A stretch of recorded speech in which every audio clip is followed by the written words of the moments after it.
If you stay home alone because maybe your parents work overnight shifts, you might not want to listen to this story. I stayed home alone because my husband used to work overnight shifts and I used to hate it so much. Thankfully, he doesn't do that anymore. Also, I got these at Spencer's. So when this guy was in secundaria, which is like middle school here in the US, he used to stay up really late watching movies, YouTube videos, or anime. Both his mom and dad would sometimes have to work night shifts, which meant he would be home alone. His dad was a security guard at a mall and his mom was a cleaning lady at a hotel, and he wasn't really stressed or like troubled about staying the night by himself. So on one particular night, only the father was gonna work the overnight shift, so he went up to his son's bedroom, tells him, hey, I'm gonna leave for work, but don't worry because your mom's gonna be here soon. He says goodbye to his dad and continues to watch the movie that he was watching in his room, and I guess at some point he dozed off because he got awoken by a sound that was coming from the first story of the house. He screamed, hey, is that you, mom? And said that for some reason the response made him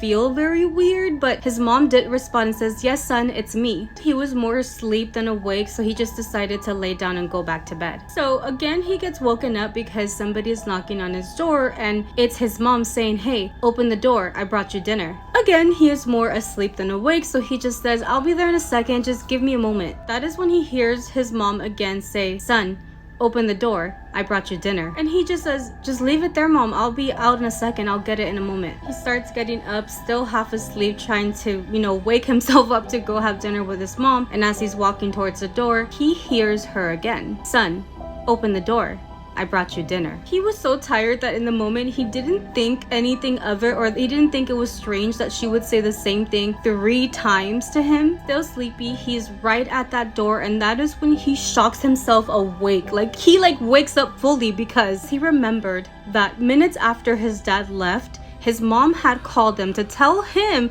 that she was not coming home that night because she took somebody else's shift that called in, so she wouldn't be seeing him until morning time. That's exactly what he was remembering when on the other side of the door, he hears somebody laughing. He said that the laugh was so diabolical, and the worst part about it is that the laugh really did sound like his mother's voice. He stayed paralyzed. He stood right outside the door. He said that he could hear the laughter getting farther and farther away from his door, and he could hear the heaviest of steps just going down the stairs, just one by one, almost like if this thing couldn't move fast, like something was very heavy, and still the laughter of his mom following. When he was finally able to move his body because he was still in shock, he literally jumped on the bed, covered himself, and just laid there. He couldn't fall asleep all night. Even in the morning, he did not leave his bedroom until he heard that his father got there. He immediately runs out of his bedroom, runs down the stairs, hugs his dad, and tells him what had happened. Of course, the father did not believe him, but instead tells them maybe you were having a nightmare, maybe you were having a dream. And honestly, he wanted to believe that because he didn't want him to believe that actually happened. The day went by like normal, and he explains how this never happened again, and he still did have to stay alone overnight, but I wouldn't be able to do it. There's no fucking way you couldn't pay me to stay home alone after that. But he explains that when his parents do work overnight, he assures himself to lock the windows, lock the doors, locks the door to his bedroom, and does not come out. He says that there's nights where he has trouble falling asleep, or he has dreams of that voice, because yes, it's his mom's voice, but he could tell there was just something